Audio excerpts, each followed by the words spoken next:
All right, we're live now. Hello, everybody on the We're YouTube live live, stream. It's a live lot. from Virginia. It's Kosher Talk Podcast, and yeah, all right, we're live. It's alive. It's alive. Oh no! Wait, whoops. I feel like this is a weekly routine. Dang it. Okay, we're good now. It's a weekly thing. Well, it's because I open it up and like wait, and then I forget it's not muted, and yeah. All right.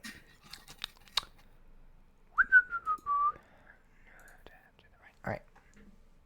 Zippity doo da, zippity yay.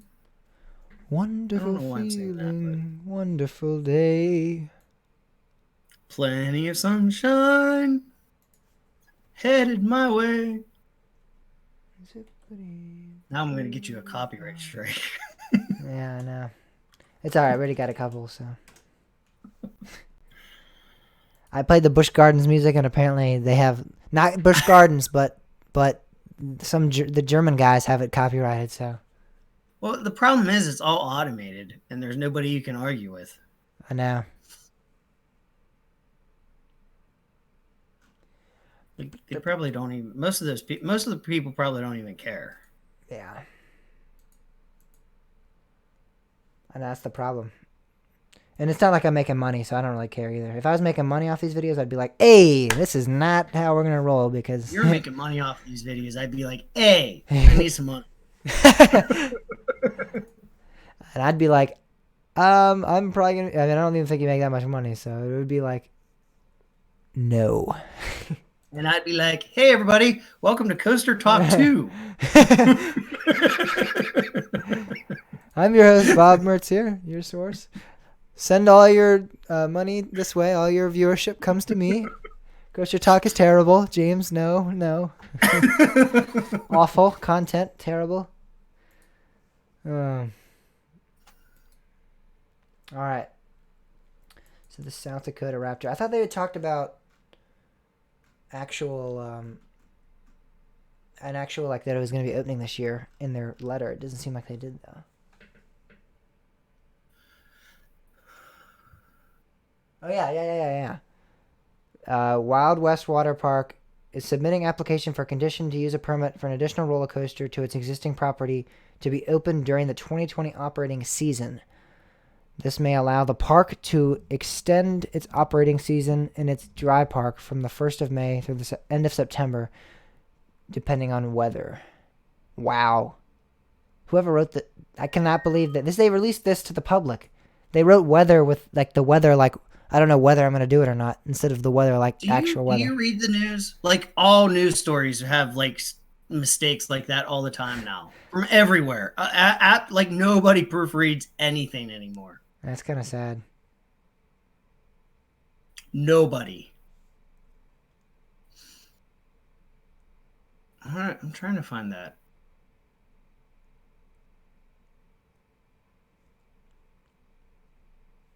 Oh, BGW fans just tweeted something too. Watch, just have to add something to the rundown like seconds. That might just be an old. There's like, seriously, like I can't believe how like this week started. And I like literally was like, I don't know how. Like, we're just gonna like ramble about nothing for. And now.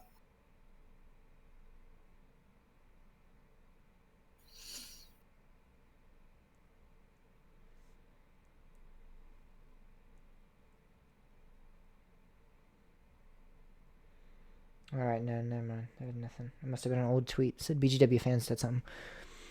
You see, Aquazoid at Water Country is getting a revamp though. Yeah. Have you been to Water Country yet? No. We should do like a Water Country trip. That'd be fun. Yeah, maybe. I'm not a water park guy. I'm not either, but Water Country is the only water park that I'm telling you. Water Country is really good. It is not. I'm not a huge water park fan either. I very rarely want to go out to Water Country. I mean, to water park. I can't stay in King's Dominions really. I mean, I go there because it's part of the admission. If I'll go like once or twice a year maybe, but water countries, I didn't get there last year either, and they got cut back water coaster. They got a water coaster too, so come on, Bob, you gotta go. The only thing we got close to Mammoth. What? Because, well, I mean, I signed my soul over to SeaWorld this year, so I might as well Exactly. So get all the money I can out of it. get the use, yeah, get the most use out of it.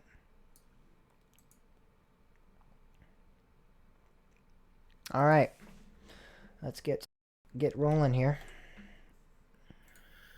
Rolling.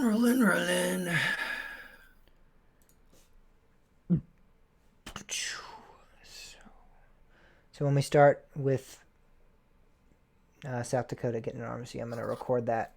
And so that means when we finish talking about South Dakota, I'm going to stop. All right?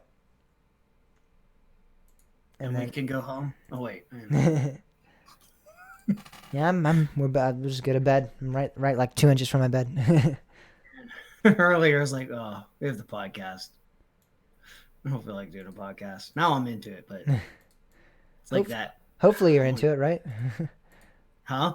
I said, I hope you're into it. It's just that, oh, wait, I don't want to go sit at my computer. Then once I'm at my computer, I'm like, okay, I'm here. Let's do this. And I get into it. But yeah, no, I kind of sometimes I'm like, ugh. Like, not like, I'm not even, I like doing the podcast. It's just like, I have other stuff I have to do, but I have to do a 2-hour podcast now, which is good because it gets my mind off of the other stressful stuff I have to do. But yeah. Let's see what that's on. Vortex is officially gone. I know, so it sucks. Mindbender is getting a name change. I don't know if you saw that. Mindbender, Galaxyland, Georgia. Six Flags Over Georgia. What's it getting renamed to? I saw it's getting retracked. The Riddler Mindbender. Oh boy, oh, that's awful. What else? Like, it's gonna be a Batman character. That's DC of some sort. That is terrible. That is awful, Bob. And you know it. As the ride stays The what? What'd you say? I said, as long as the ride stays the same, we're good. All right, let's test your audio. Start. This is the weekly test of Bob's audio. This is where I just randomly talk about nothing so that James can push buttons on his computer and make it look like he's doing something. Is he doing anything? Nobody really knows. All right. Maybe this is all just a game. You're pushing your limits. I'm just What's that? You said I was pushing buttons. I said you're pushing your limits. This is the weekly test. Yeah, it always seems like when we do tests, your audio is really low. I'm pretty sure it's just because you talk low, and then when you get into it, you're like, no, boo! And you start like, yeah. Because I always look back on the audio, and I'm like, oh, I don't have to edit it because he's actually talking pretty loud here. So basically, when we test my audio, you have to piss me off.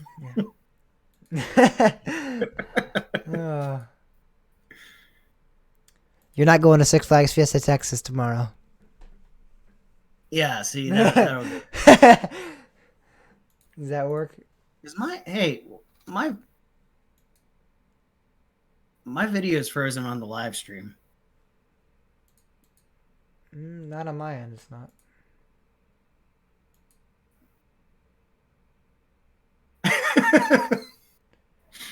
Yeah, it is. I mean, but it's not. I told you, I'm not really holding that still. No, well, I don't. It shouldn't be. I mean, because on my end, on my whatever. There's a lot of things that shouldn't be. All right. Doesn't mean they aren't. All right, Smarty Pants.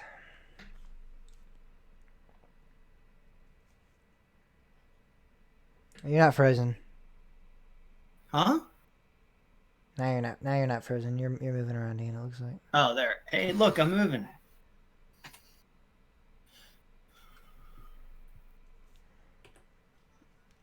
All right, I don't know why that was. I'm pausing the feed anyway. All right, so let's get down to business. So I guess I'll start off talking about how it kind of this huge industry, like in the dead of winter, it seems like we get the most news that we've gotten all year. And then I'll be like, Feels like it. and I'm also going to Six Flags Fiesta, Texas tomorrow. I hate you. Yeah, you do. Still hate you. Yeah, you're gonna bash me. I'm gonna bash you back. Switchback. I'm gonna be riding the only wooden shuttle coaster in the world. Yeah, well, you never got to go to Geauga Lake. Yeah, but I've ridden like That's all I three. got. I've ridden like 3 of the coasters that were at Geauga Lake, so it's all right. You never got to ride Villain or Raging Wolf Bob's or Big Dipper. That doesn't matter. You've never ridden. Okay, I can start listing parks that you haven't been to that I've been to. Stop. And then 20 minutes later, we're just like, no, come on. And like everyone on the live stream is just like horrified, like, what is happening? We're just like, all right. I guess we shall begin. Let us begin. All right. I need to test my audio too. Live long and prosper, my friends. Blah, blah, blah. Testing the Coaster Talk audio.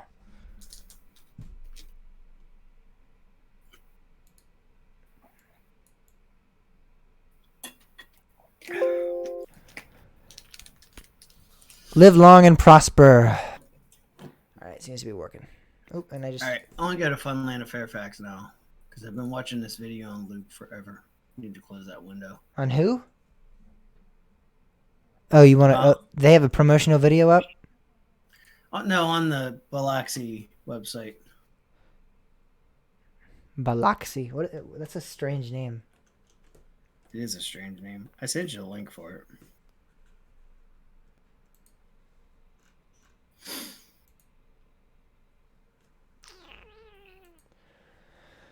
They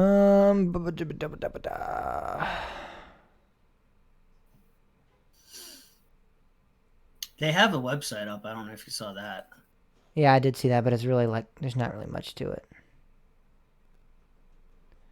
Oh, they already have all this stuff here, so they're not really... Yeah, that's what I'm saying. It's like I thought Funland was like bringing some stuff in. I mean, they might. 50,000 plus visitors. Looks like they're bringing XD Dark Ride and mini bowling. All right, I guess that's something. Does the annual pass work at both locations? I would assume. I cannot imagine it wouldn't. You know what happens when you assume? You get disappointed. We've learned that the best from King's Dominion. All right, let's start this thing. I mean, like King's Dominion assumed it wouldn't be that big of a deal that they got rid of Volcano. Yep. And they're like, please come visit us. We'll let you come for 2 years. Well, we're just typoing and it's a marketing scandal. We'll do whatever. We'll lie to you. We'll do whatever. Please come see us. We're gonna get a replacement. It's gonna be a coaster. Well, why should we come see you? Because Kings Island is getting Orion. Look, here's the construction footage from 8 years ago that you've probably seen 8 million times. Watch that. That's what. The big open field where Volcano used to be. Oh my gosh! All right, yeah, we're just gonna put a big projector up, and it's gonna be Orion, just a hologram of Orions. It'll be like an immersive Disney experience just to paint what Kings Island looks around the outside. It's not actually going to be, it's not even going to be the real thing. You can like ride it, but it's not actually a ride. It's just a hologram. It's just a hologram of Orion. You like get in the station and then you're like, all right. And it's like, all right, okay, now you can't. See, we have this big fountain. If you were at Kings Island and you turn left here, you could go ride Banshee. Yeah, we're bad. But you're not. So you get Avalanche. No, that's far. You get Dominator. Oh yeah, that part. All right, let's start.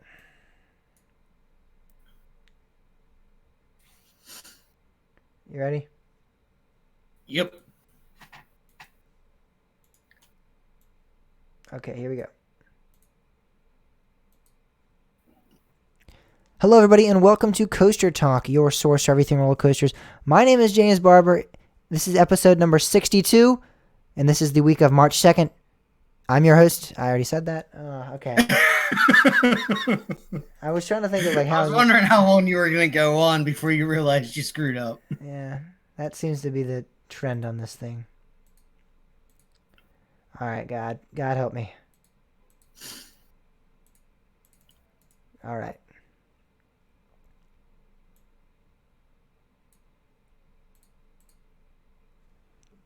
Hello, everybody, and welcome to Coaster Talk, your source for everything roller coasters. My name is James Barber. And I'm Bob Mertz. And this is episode number 62. This is the week of March 2nd. And Bob, I tell you one thing. This might be the most hectic week in terms of news that we've gotten. I mean, so many different things got released this past week. Something that...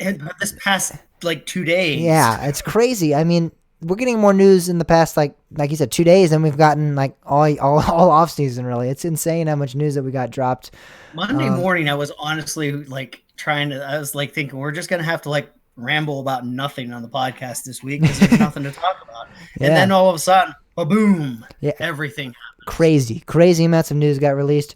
And in terms of, I mean, it's the off season, but tomorrow I will be venturing down to Texas to go to a couple of parks down there. So, I mean, it is not the off season that a lot of people were thinking about, because we got so much news here. And then for me personally, I'm going to be going to a park I did not think I was going to be getting to. So now hold on.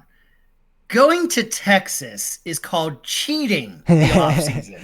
That is not trying. No. It's still the off season. We still got another month of this. It's the off season for you guys. Cheating. For you guys, it's the off season. For James, it's just beginning. The season is just beginning. No, you're cheating. All right, I'm cheating, but it's a cheat code that leads to the season starting for me. So it's crazy. It's really down, left, right. A B. Sorry. All right. Well, we're gonna start off things like we do every week in the segment that we call Attraction News. I did not like that. That was not a good transition. I'm gonna restart that. What? It wasn't bad, but I just thought I didn't. I like what we were doing. I didn't transition well. All right, you ready again? I'm going to restart that. All right, let's go. Let's get ready. Warm up. Oh, I need to turn your recording volume up, too. All right. Huh? I need to turn your recording volume up.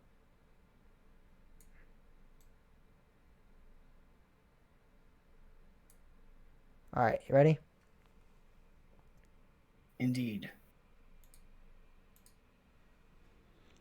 Hello, everybody, and welcome to Coaster Talk, your source for everything roller coasters. My name is James Barber. And I'm Bob Mertz.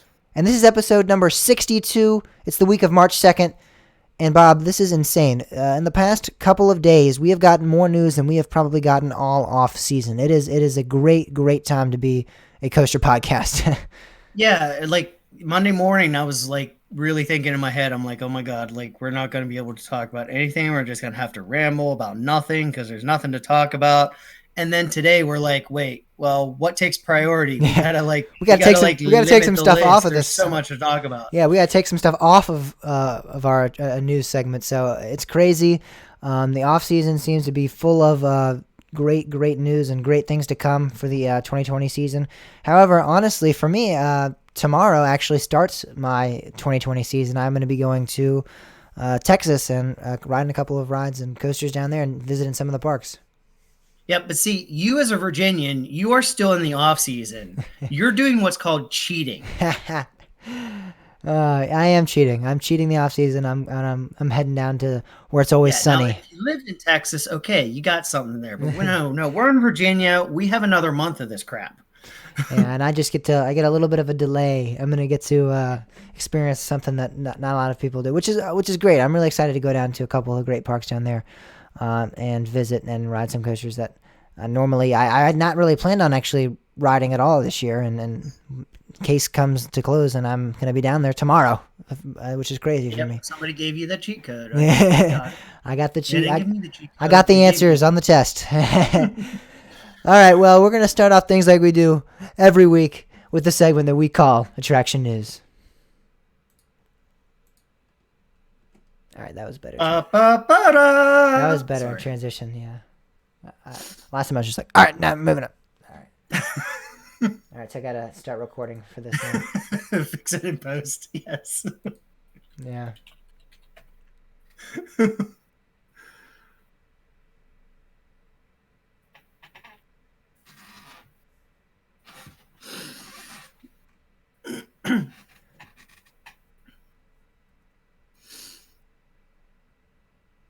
Oh wait, I just figured it out. That's Clint? That's not Clint. No, No, it's Clinton. it's not Clint Novak. No. Oh, I know who that is. Yeah, I do too, but that's not the same Clint. Not the same Clint that you were referring to. All right, I gotta get ready to.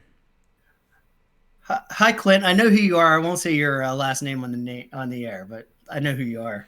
Yeah, because we have so many viewers that are gonna track you down. You never know.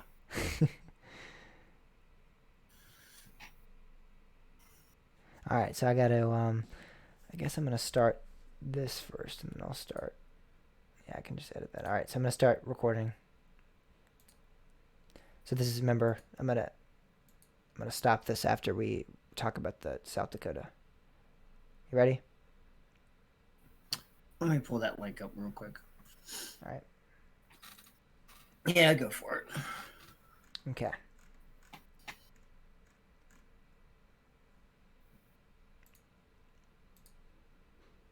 So we have some exciting news out of a state that I think many people would not expect to have a coaster-related news. South Dakota, a park called, not even a park, but a water park, no less, a Wild Water West water park, has announced that they are planning on building an RMC Raptor coaster in 2020, no less. You know, this is not a 2021 project or a 2022 project. This is happening this year. We're getting word of what's going to happen this year. I mean, it's coming up. They did say later that it's not necessarily this year. All right. Well, it actually take a couple years. On their original document, it said that they were. Yeah, on the original documents, they did say that, but they did later, like a day or so after, they came out and they said what. I think the hype was getting too much. It might have just been the kind of like, hey, we really want to shock everybody when we open a coaster in South Dakota. Now, we don't want you talking about this yet. Wait a second. Wait, what did we just do? Did we just announce that we're going to be able to have a coaster this year?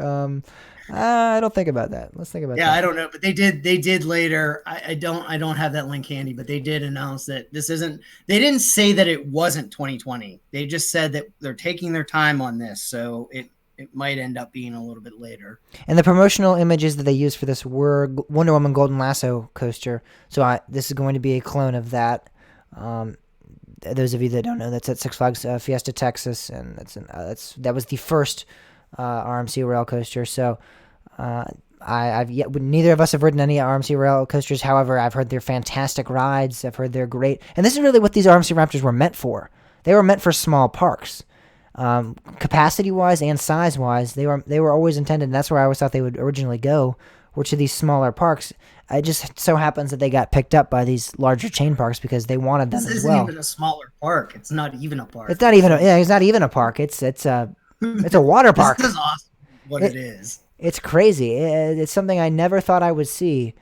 I mean, it's just this is what RMC does. Though it's affordable. It's small. It fits their capacity. It's everything you want out of a large corporation engineer. I mean, you don't normally see like these huge these huge engineering firms build rides with these small parks like this. So it's really awesome. That again, this isn't even a park. This isn't even just like a small park. This is like a water park. This is awesome. It's kind of weird how this came to be because apparently RMC at IAAPA had like some kind of really big deal going on, and yeah, I did see that. I don't know exactly what the deal was, but like like everybody passed over. King's Dominion's like, nope, no, we're not adding. No, no, no, no, no. South Dakota goes, hey, we got your back. We'll put your volcano replacement here. Yeah, your deserved volcano replacement is going to be in South Dakota, about 50 hours away, so give or take. This is great though, and it's going to be, I believe, the longest and tallest coaster in South Dakota, which is awesome. So one's like a wacky worm type coaster. yeah, exactly. So I mean, that's pretty great. Like nothing in South Dakota. This is pretty great. This is pretty awesome. This large scale ride. I mean, how many people are going to be going out to South Dakota now? I mean, now there's a reason. It's kind of crazy. So many people are going to be going out there.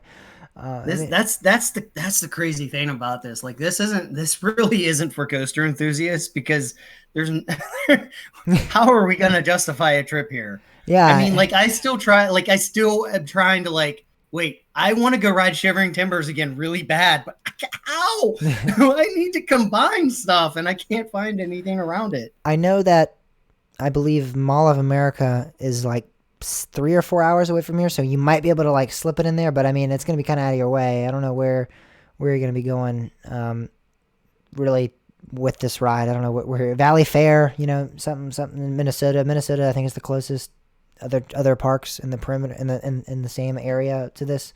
So I guess maybe on that kind of trip, but still. Yeah, it would have to be a bigger trip. And how are you going to justify, I mean, driving 4 hours away just to ride one coaster?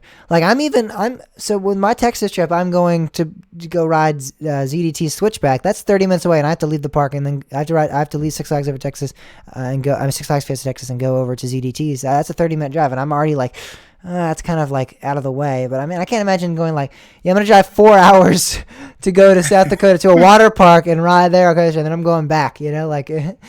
It's strange. It's a strange placement, like, but I love it. I drive 4 hours from my house to ride a roller coaster, but like getting a motel for, like, that's where it's like, yeah, the logistics are weird. Yeah, but the strange. locals, will be like, wait, it's how tall?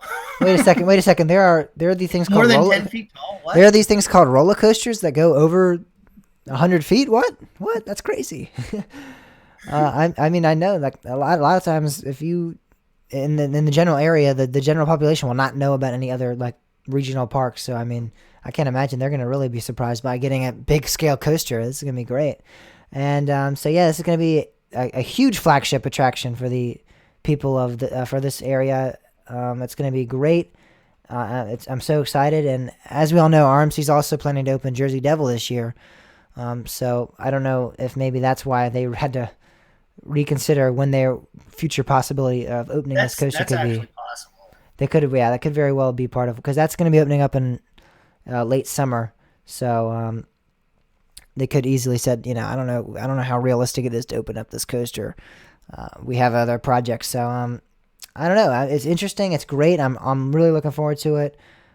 It's creative. It's out of the box. It's not something that I expected for sure. And that's what happens in this industry. Things like this, these things that pop up like this, they really throw you off. These are also the kind of things that start something. I mean, you get this there, give people a taste of it, and there might be demand for more. And I mean, we might actually see a decent sized park eventually grow up in South Dakota. Mm-hmm. I mean, you have to start somewhere. Yeah, that's a very possible likelihood. I mean, I can't imagine just building an RMC Raptor and then never doing anything else again. So they have to have some plan for expansion in the future if they're going to consider building this pretty large scale ride. I mean, again, we talked about how this went to California's Great America, which is a pretty large scale chain park. This went to Six Flags Fiesta Texas. So I mean, these can be supported in large scale parks. So I definitely think that they have some sort of plan for innovation and expansion in the future. I don't know how crazy it's going to be, but it's going to be interesting to see. Yeah. And Wildwater West is actually not even on RCDB, so they now get that. Yeah, they're officially going to be a amusement / theme park / attraction plaza, whatever you want to call it. I don't know what if they're going to change their name or what, because I know they said they have a dry park, but I don't know what else they have in their dry park.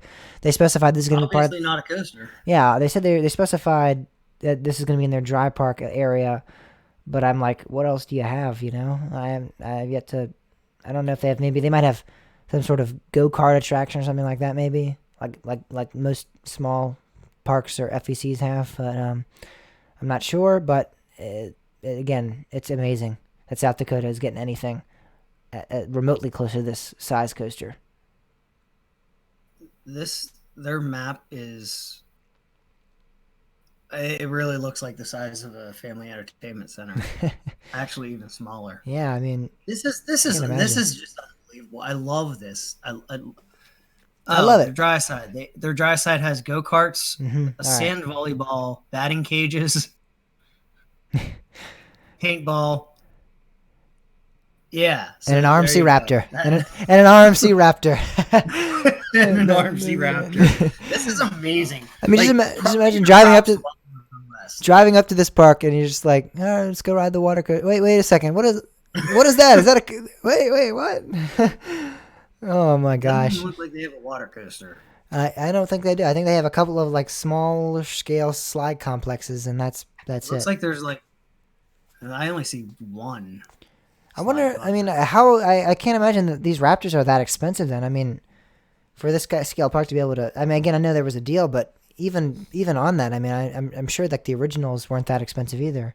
Even with a deal, I'm sure that that's pretty pricey. Or like, I can't imagine RMC cut down on the price that much.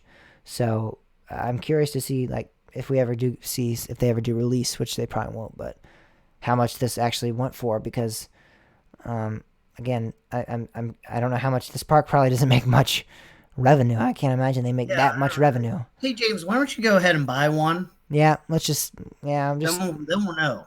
Yeah, we can just test the groundwater and see how much. All right, well, that's about it for South Dakota. They're getting a pretty kick-ass ride though, and it's gonna be very exciting to see what comes of this. Yeah, definitely.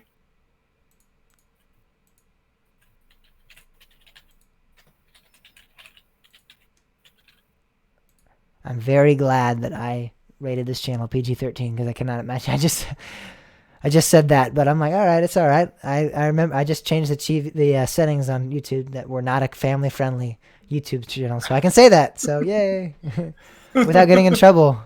No, I used to be like, if I like slipped, I'd be like, oh crap, I gotta like stop and like delete it. But we are officially not a family-friendly podcast. So sweet. We can afford to slip up every once in a while. We can now cuss? Wait, what? Not over excessively. I know. I'm just kidding.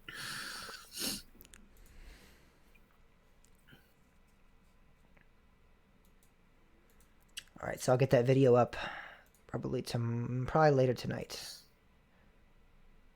All right, so we're kind of clicking through this real quick.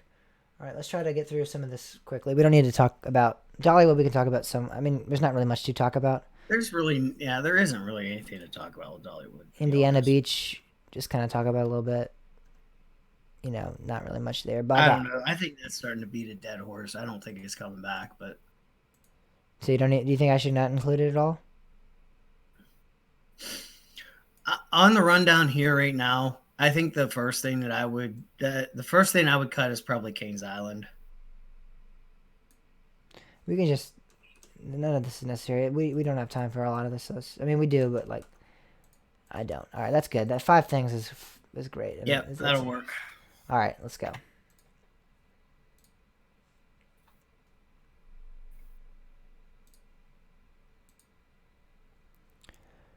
Talking about Dollywood now, I really had thought we'd seen most of their large investments in the past couple of years. I really thought that was coming to kind of an end, and they were going to kind of flow out. I mean, they just built Wildwood Grove, which was huge. You've had Lightning Rod. They've had so many different expansions. I thought they were going to kind of chill out and allow their park to just go. I don't know what I'm talking about. All right, I can't find the word for what I'm saying. I'm just like.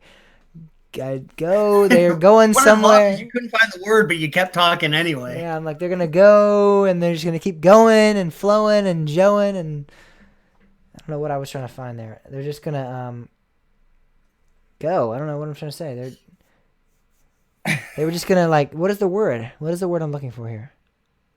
Bird is the word. I don't know what I was thinking. I thought they were going to just sit back and let their park. I really did not. Did you think? I did not expect this at all. What, Dollywood? Yeah, No, I thought they had like I a wasn't expecting this. they had a like a 5-year investment plan or whatever, and I thought like after that investment plan was up, they were just kind of stop with the major. Okay, that's what I'm not talking about. All right, talking about Dollywood now. They are they are announcing now their largest investment. I mean, we had just seen like a 5-year investment plan from this park, which had shown like all these major investments that they were going to be making. And I really thought once that had concluded that was going to be kind of it. They were going to kind of go back to just every couple of years they'd have a couple of expansions, but it wouldn't be too crazy or too wild. But I mean, again, this I believe Wildwood Grove was their largest expansion, so they're again announcing their largest Yeah. investment to date. Again, I mean that's Well, that's another year right after another. That's that's the thing insane. that's kind of interesting about this is there's some speculation that maybe they're talking about, oh, this is the continuation of the same investment, but it really isn't worded that way. It Yeah, really sounds like this is something that's bigger. But like that's the thing. I mean, Wildwood Grove itself contained a coaster. Yeah, it was a family coaster, an amazing family coaster. But I mean, what's bigger? yeah. Like what costs more? I honestly think they're going to continue expansion through Wildwood Grove, but make another section. Like it's gonna be technically a part of Wildwood Grove, but I think it's going to like continue on. And I think we're gonna start seeing like a major attraction because Dollywood's been rumored for a while, and this is the coaster I've always wanted to see to have like a B&M Hyper. I think it would be really cool to have a B&M Hyper at that park, like go up the Yeah, mountain or anything like that. I know they have Wild Eagle, which is kind of like it's somewhat it's a B&M coaster, but it's not really that similar. I think a good B&M Hyper because you have the ejector airtime with Lightning Rod, you have the cool inversions um with Wild Eagle, and then you have Thunderhead, which has like the wooden coaster feel, but you don't really have a airtime floater airtime coaster. So I think that would be really good, and I've heard that for a long time. People have been speculating about that even before Wildwood and before all their other coasters and before Lightning Rod and stuff like that. I'd been hearing about a B&M Hyper, and I've always thought that would be a good fit for this park. So I have no idea I, if maybe I don't think that would be that large of an expansion though. I mean, yeah, B&M Hypers are somewhat expensive, but I think this Wildwood Grove was a lot of money. So I feel like this has to it be was, I'm sure. this has to be a like huge thing, like some sort of either a ginormous attraction that like we can't even imagine right now, which I don't think Dollywood is going to do, or it's just going to be another area of the park getting added. Um, I don't know. We have yet to see. You know what We're though? gonna figure out March 13th, which is interesting. So I was just thinking in my head. I'm like, man, I would really love to see Dollywood get an Intamin.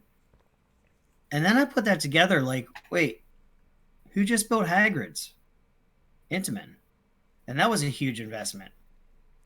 So what if they built an Intamin hybrid story coaster? That is possible. I mean, I don't know. I would not put money on I that, think but I mean holy crap, that would be amazing, and it would kind of fit the budget, you know. Hagrid's and Fire Chaser Express are very somewhat similar attractions though. So I don't know if they would. I mean, Well, no, that would not if you make it a hyper. if you make it a hyper, but I maybe possibly I mean, how awesome would a hyper story coaster be? it would be great and That would be a phenomenal. theme it to the Wildwood area. Yeah, that'd be really cool because Well, you kind of well, yeah. I guess that's the thing. It depends on where this is, where the expansion would be going. I really think it's gonna be I going in mean, that area. well, yeah, I but don't see would where that else be it's gonna go. considered part of Wildwood? Yeah, I don't know. that's what I'm curious to see. And again, March 13th, which is only a couple of weeks away, we will be finding that out. Um, that's really the big question here is what is going on with where is this going to go in their park, and if this is going to be continued Wildwood Grove, or if this is going to be a new separate section. I would imagine it would be a separate section because I can't imagine them building. This is the family area of the park. I don't think they're going to build a major coaster in their family section. So I would say that they're going to probably be like, this is a new area of the park, and Yeah. it's separate from Wildwood Grove. I don't know. It's kind of weird because when you walk into Wildwood Grove, though, it's kind of like you're walking into like your own separate section. That's like the thing with that. It's like you're walking in and there's the tree and everything, and it's all like. So I don't Well, know. the one thing that is weird to me about Wildwood Grove is it's a dead end. And Yeah, it seems kind of like, what if they did another land that kind of completes a loop and then connects lower down, like further past Thunderhead? that's possible. I don't know. This is perplexing. I did see other rumors. People were anticipating it being a some type of major dark ride, like Boot Blaster, supersized. hmm I don't know. I don't see that. I don't see that price value fitting. This. I don't know. This is kind of perplexing, and I'm really excited to see what comes ahead. Yes, and I think they have room to definitely expand from Wildwood Grove. So I know they do, for a fact. So I don't know Yeah, if they're going to go back, if they're going to go to the side. I mean, it all depends on again what they're doing. And again, is this going to be a continuous thing? Are we going to see them do this type of do this type of investment every year? I don't know because I know. I mean, like 5 or 6 years ago when they announced like I their like 5 or 6 year investment plan, everyone was like, yeah, this is nice, but like after that, it's just going to be kind of Dollywood's going to settle in, and they're just going to kind of maybe every year they'll have like a little tiny investment here and there, but these are their big years. This is the the renaissance of Dollywood, and then it's gonna kind of come closed. But now they're continuing, which is great. And I don't know if I'm sure they're seeing attendance boost, and that's probably why they're continuing to expand and to do this. So that's great. I'm just I curious to think see how you long know this continues. there. I mean, it used to be like back in the '90s. There was this like whole Cedar Fair Six Flags thing. Um, and it's almost like Hershend and SeaWorld are becoming the new Cedar Fair and Six Flags. And that's not a I'm using Six Flags in their heyday, not the Six Flags that is now that everybody is like, it's just a joke. Um, but like it seems to me like Hershend and SeaWorld are the parks that are figuring this out. They're actually the ones that are like, oh, this is this is this is what was happening in the 90s with all these coasters and like what was what parks were thriving on. Six Flags lost that a while ago, mostly after the Geauga Lake fiasco when they bit off more than they could chew there, at a time when they were already struggling. And Cedar Fair just recently is like, kind of taking this like, oh, we're gonna have like carnivals and stuff. Like, what's that? Like, I don't know. So like, it seems like while SeaWorld's figuring it out, Hershend is too.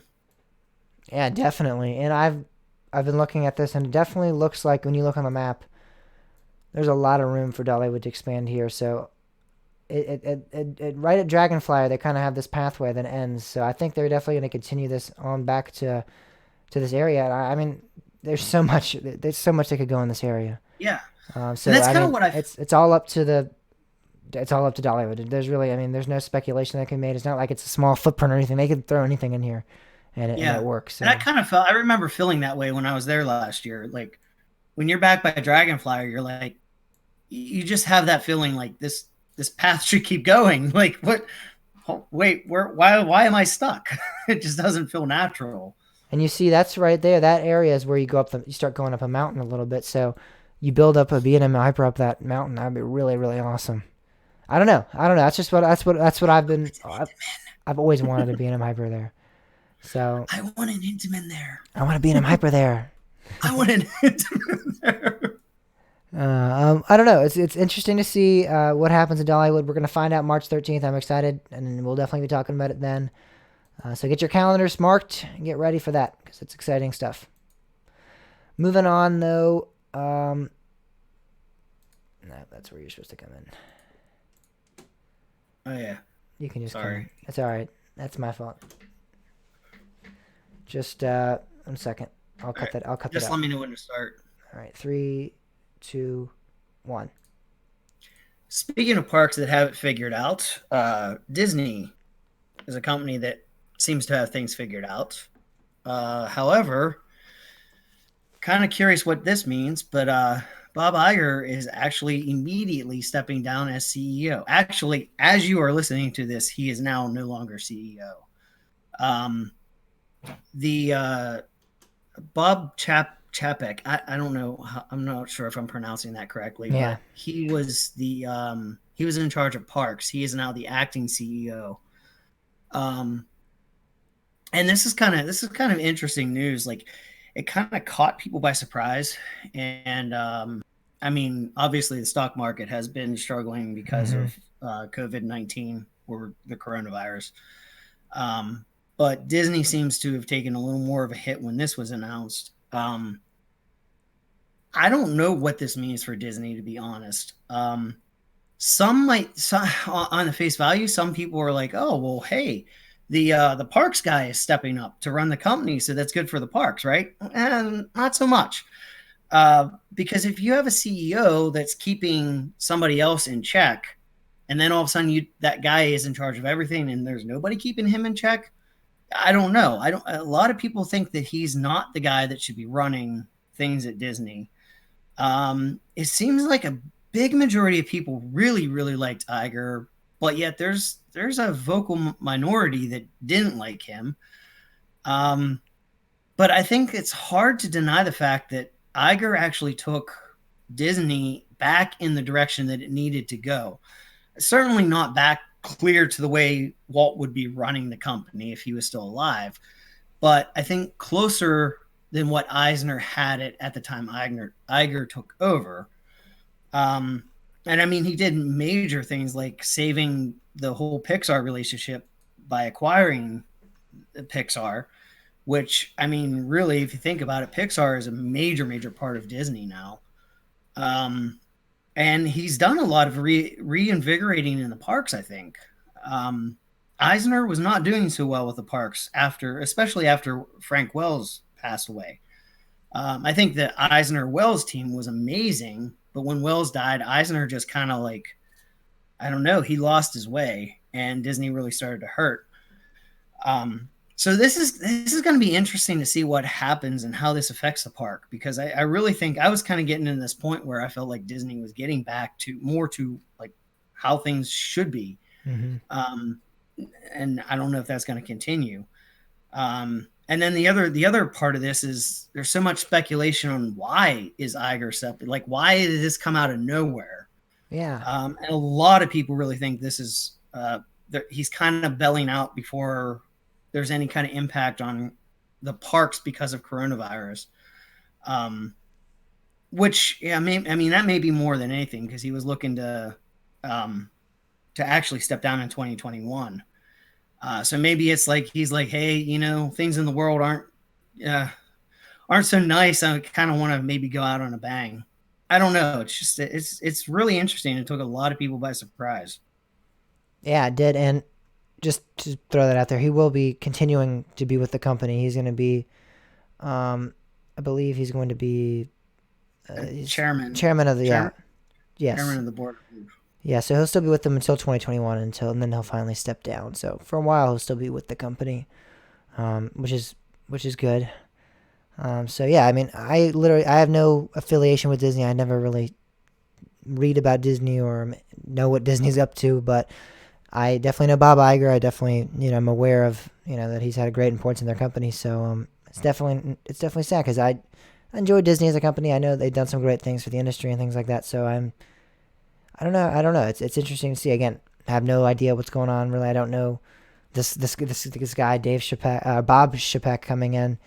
Um, I don't know. He seems like he probably. I mean, I would assume Disney would not just throw someone in there that they don't think is going to do a good job.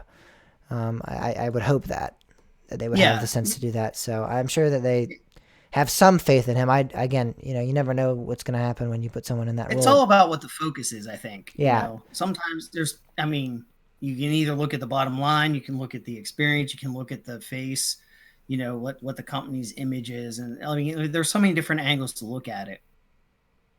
yeah, and Bob Iger, while he was there, um, Disney acquired Fox Entertainment, which was a big thing for them. So I mean, he's been a part of some great, They also launched Disney Plus, yeah, which has been Disney huge. Plus.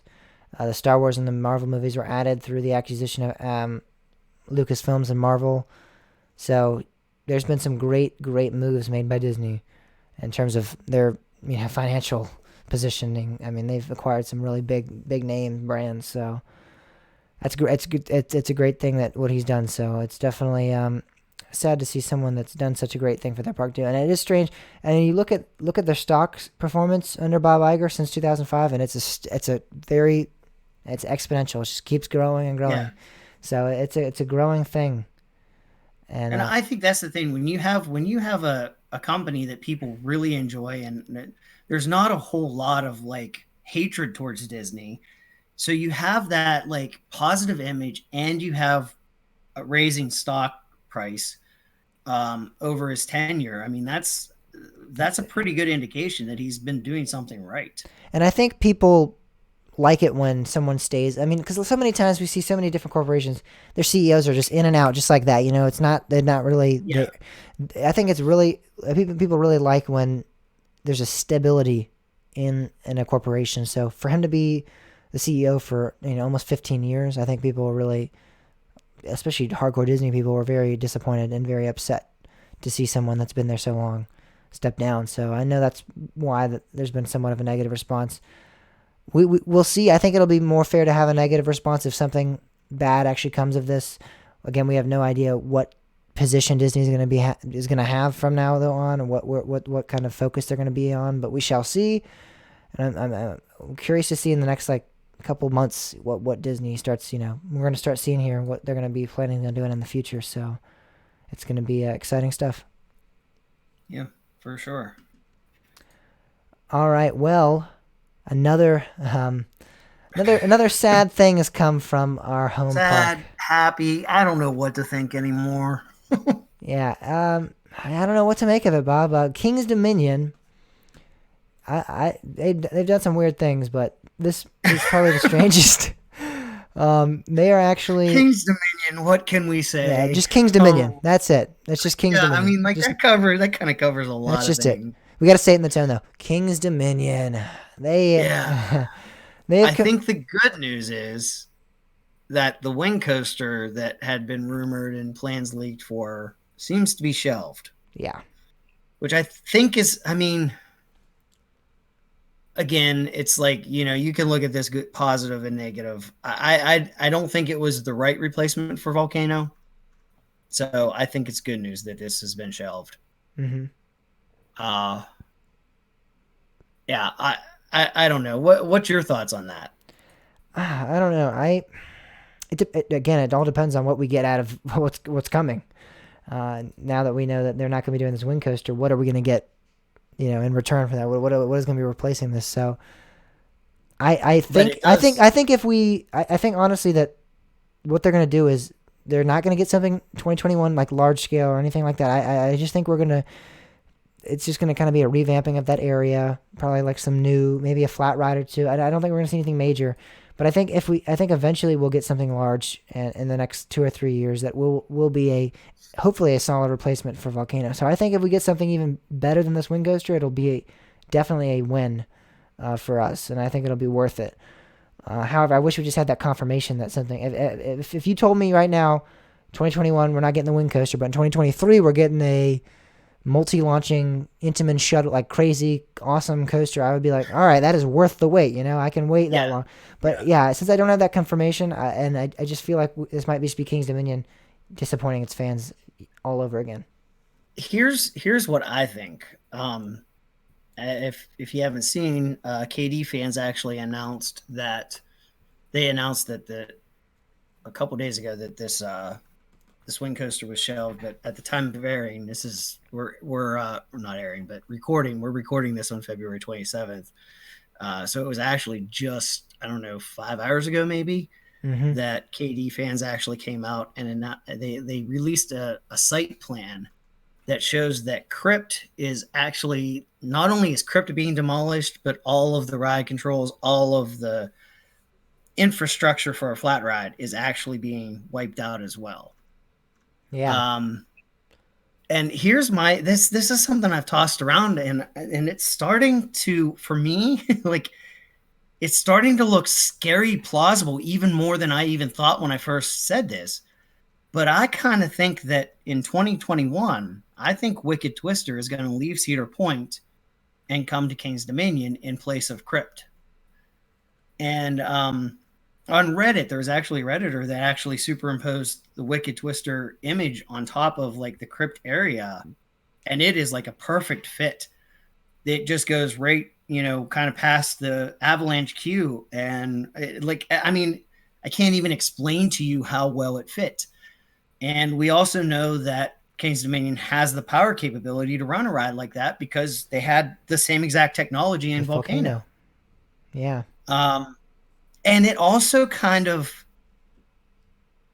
I'm not saying this as it'll make Volcano better, it'll make the Lost of Volcano better, but it actually brings at least the piece of what Volcano was back to King's Dominion in having an Intamin inverted launch. Yeah. So I think that this actually is a really good fit. Now, they have to continue. They have to do something else too. Yeah. But I really think that Wicked Twister would be a really, really good thing for them to do in the short term. Mm-hmm. And it looks like it fits. And maybe this is what precipitated the removal of Crypt kind of so abruptly. Because the other thing is, if you look at Cedar Point, everything around Wicked Twister has been demolished and cleared. It's like they're clearing out that area, and the only thing that remains is Wicked Twister and Windseeker. So it seems like whatever Cedar Point has planned is going to go in that area. So that would mean that Wicked Twister's in the way. Yeah. And actually, somebody even posted a souvenir that was released somewhere. Like it's a skyline of Cedar Point, and the new version of it actually doesn't have Wicked Twister on it, which is kind of interesting. I think it's a very likely possibility. And again, if we could confirm this, I think what you're saying is completely true. It'd be a great fit for Virginia because we just lost Intamin. Very similar to, Intamin launch coaster and the inverted launch coaster as well. I think it would be great, but again, like you're saying, I think we have to do something more as well. They can't just put that there and be like, that's your thing, that's it. Have fun. Yeah, I think this is a good stopgap. I think this is a good filler, and I think this is a good, little bit to show, hey, we're not through yet. We're still getting stuff new, and then you add something even. I wouldn't even mind then getting the wing coaster. If we got the wing coaster and this, and Wicked Twister, I'd be content. I don't know how I feel about that though. See, here's the thing. This is the beauty of this isn't a Volcano replacement because it's not going in the spot of Volcano. That place is still going to remain open. So to the majority of people in the park, they're going to go, oh, well, yeah, they still haven't replaced Volcano. Whereas if they put Wicked Twister in Volcano's spot, it would be like move that just, a little bit over and it turns into a whole different story. Yeah, if we get that, that's not going to be good. But I still think we need to launch something for Volcano. I don't know. In theory, it's not a Volcano replacement, but they could easily put that there and then never touch that area again. And that's just King's Dominion for you. So, yeah, I don't know. I really hope the Wicked Twister thing happens and then something else happens. Yeah. But if we take that path, I think Anaconda might be safe for another year or two. I agree. So King's Dominion yet again. There's something going on. There's always something going on at King's Dominion, and it always seems like it's never set in stone what's happening at King's Dominion. We're always speculating, we're always hoping, but it's never confirmed, and never satisfies. It never really seems to satisfy their fans. So I don't know. They also, additionally to that, released that they're going to be doing a 2028 KD Gold Pass. And what's interesting about that is that on the actual released, I guess it was an Instagram story, they talked about how it's going to be valid for 2021. Now, that's what everyone's talking about. Everyone's been saying, oh my gosh, look, it says valid through 2021, 2022, 2021. However, how I've read it and interpreted it is that they say 2020 season park pass benefits. They say easy payment plan, free parking. Then they say season pass auto renewal. And then they list it's unlimited visits from 2020 and 2021. I'm pretty confident that what they're trying to do here is say they're kind of adding that season pass auto renewal in there.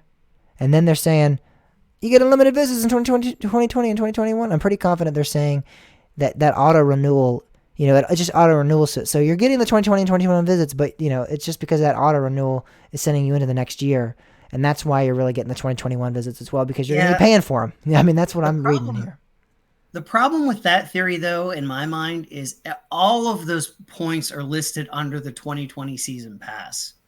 So to me, it doesn't look like that's their intent at all, because both like the 2020 and 2021 visits, like here's the thing, auto renewal keeps you going forever. So they could say 2020 through 2030, like, if they really wanted to hype it up. I mean, maybe this is a typo. I don't know. But here's the other thing, though, that this just kind of dawned on me. They're not getting anything for 2020. And I think they've been hurting really, really bad. Even when I've been there, like attendance has been really, really down from what I see. And I think they're really struggling. So here's the thing. If you know that 2020 isn't going to bring anything major, let's say, look, here, we'll make you a deal. If you buy your pass now, it'll be good for when we add this whatever we're doing for 2021. Which has not been confirmed yet, though. Well, no, that's true. And the general public don't really know about that. We might be hearing something soon about that.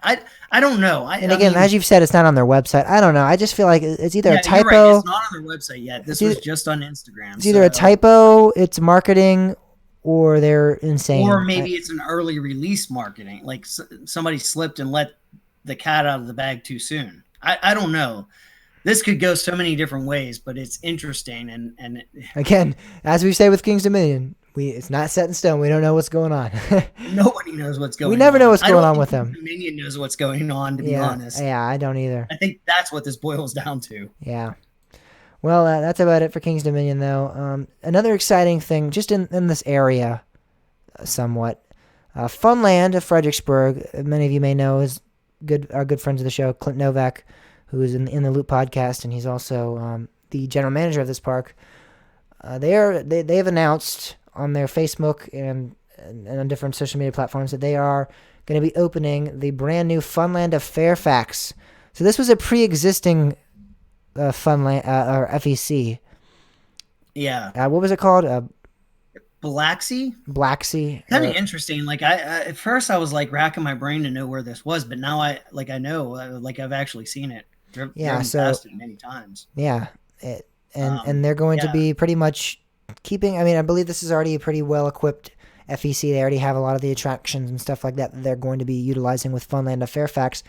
However, they're going to be rebranding it. I think you said they're going to be bringing in, what was it, the bowling? I think it was mini bowling and the XD Dark Ride. XD Dark Ride. All right, so they are bringing in a couple of new attractions. But yeah, they're going to be having two locations. Really exciting stuff because you don't really see too many small scale FECs start branding themselves like this. So I'm really excited to see what for this. Is this going to mean that they're going to be expanding all over? Because Clint did definitely hint at this before when we talked to him. He's like, we're not gonna build a roller coaster at our park because everyone always is asking, Clint, when are you building a roller coaster at Funland? So we're not gonna build it at our park, but he's hinted before. That doesn't mean there's not gonna be another Funland. So I don't know how many of these they might be planning on doing. We don't know their future, but we do know that they are at least planning on rebranding and converting another FEC into there. So this could be a thing. They could be expanding into new locations. We shall see. I highly doubt, just knowing the area that this is in, I highly doubt that we're going to see a lot of rides like we see at Fredericksburg, like an outdoor ride area. Yeah. They may have some plans that they may know something like nearby is closing up or something they're going to rework. Just looking at the map and just knowing the area, it's heavily congested. They may have some stuff inside. I don't think this is where we're going to get our GCI. No. I don't think that either. Yeah, definitely. I would love to see them keep expanding. And this holds some hope for the future, though. And I think we might be able to see. They might be able to fit like a small spinning coaster similar to Twist and Shout inside again. Yeah, but I don't. Yeah, I definitely don't think they certainly could do stuff inside. I just don't think I agree with you. I don't think this is going to be the location of our to beat GCI. But yeah, that's about it for that. It's exciting stuff. Again, we never know what's up with them. I love it. I love what Clint's done with the place. He's really Yeah. picked up. I mean, it used to be kind of a not too well. I mean, it was kind of a. I'm not gonna say it was bad, but it was not. Definitely, they've rebranded the logo. They've rebranded themselves. It's in Funland of Fredericksburg, not just Funland of Central, not just Central Park Funland. It's really grown, and it's really been a great transformation that Clint's been a part of. I think So I do think it's kind of interesting. Like, I mean, you look at like Fun Spot. Fun Spot was FEC's that has grown into a like. I mean, every coaster enthusiast knows who Fun Spot is now, and a lot of enthusiasts know who Funland is, especially the ones in this area. yeah, And I think that Clint definitely has the ability to take it in that direction. Um, and I mean, I really do think that Funland is the type of company that could grow into a major. I don't want to say full blown amusement park, but who knows? They might get there. I definitely could see him getting to the scale of Fun Spot. Yeah, certainly, certainly. So we can hope for the best. I mean, definitely something that coaster enthusiasts talk about. Yeah, and I think it's very possible. So we can hope for the best. Clint's already done a great job with them, so we'll see where that takes us. So that's about it for the attraction news segment. I mean, that was a lot of stuff, Bob. A lot of stuff I did not think There's we'd be a lot talking more about. we could have talked about, Yeah, there was, like but how horrible Six Flags is doing. yeah, we could have talked about that. But I think we'll keep this positive. We'll keep it in a Right. positive Everybody mood. knows Six Flags is not doing well. Yeah, all right. So we're going to move on to the next segment that we call Coaster Craze. Muhaha. That was just a little like, if anybody says, "Why didn't you talk about Six Flags?" Well, Yeah, I we get did. that. We did. Did you listen to like that We, 1 second clip that we we talked said about? we said they're doing bad. End of story. Is there really much more to talk about? No, there really isn't. Don't you think it's funny that like Cedar Fair is kind of going in the direction of Six Flags at the same point that Six Flags is just kind of imploding? Six Flags is becoming more Six It's like Flags. Cedar Fair is like, look at them, look at like they're making money. Let's do that. And as soon as Cedar Fair starts doing it, Six Flags is just like, All right, Coaster Craze. I don't really know what exactly we're going to be talking about here, but interesting. I mean, I know what we're talking about, but it's just like yeah. I have some ideas. not Like too long. just to give you a precursor, one of the things that kind of sparked this was there was a post that was like, now that Hershey Park has built Candemonium, what do you think they're going to do next? And like my only reaction is like, what the hell? Like this isn't even open yet. Like, like can we enjoy Candemonium first before we start fighting over what's coming next? Yeah. All right. Let's do this in under. Let's just keep this at like 15 minutes then. We don't need too much. All right, you ready? Yep. So something that enthusiasts do quite often, and something that I thought we both thought would be very interesting to talk about, is that it often seems that the enthusiasts in the community don't really take enough time to really enjoy the roller coasters. It seems they're more obsessed with this thing that we're kind of nicknaming coaster hunting, credit hunting, as well, and they're synonyms interchangeable there. And it doesn't seem like there's a lot of value placed on the coasters. It's just based on the number of coasters you've ridden. You don't. It's just like get the next one, get the next one. Yeah, there's no time to enjoy it. It's just what can I ride next? And I can say I think we've all been faults of that. I'm going to be going to Six Flags Fiesta Texas actually this weekend. So when I go, I'm going to be actually leaving the park early, going to ZDT's, riding Switchback, and then running back to Six Flags Fiesta Texas. And in a way, you could say that's kind of the reverse. 'Cause I'm trying to get on Switchback, and I really want to get on Switchback and enjoy it. But in a way, I'm not really going to get to experience Six Flags Fiesta Texas to its full potential because I'm going to be leaving for about an hour. Or ZDTs. Yeah, or Z. Well, I'm not really concerned about that. They only have one coaster, but still, whatever. Yeah, but see, that's some of it though. Is the park?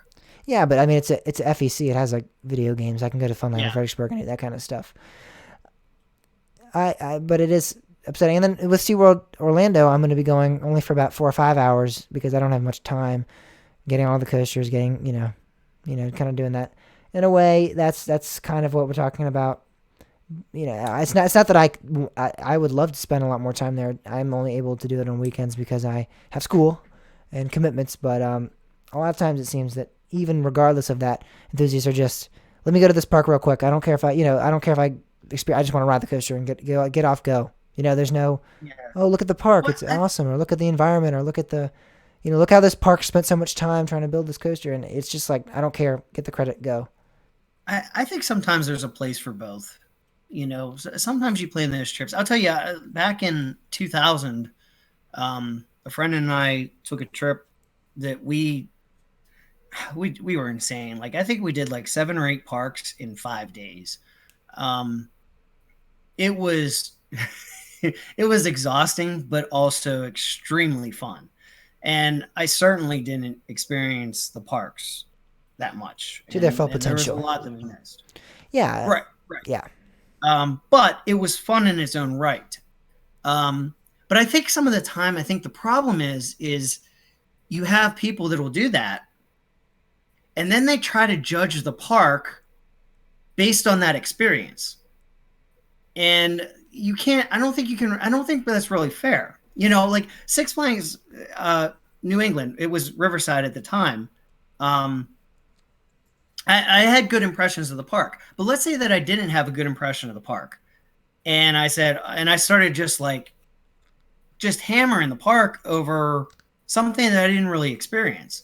I don't think that's really fair to, kind of like, oh, I'm on a, credit chasing tour here. And then you want to like judge the parks because like you didn't even try to experience the park.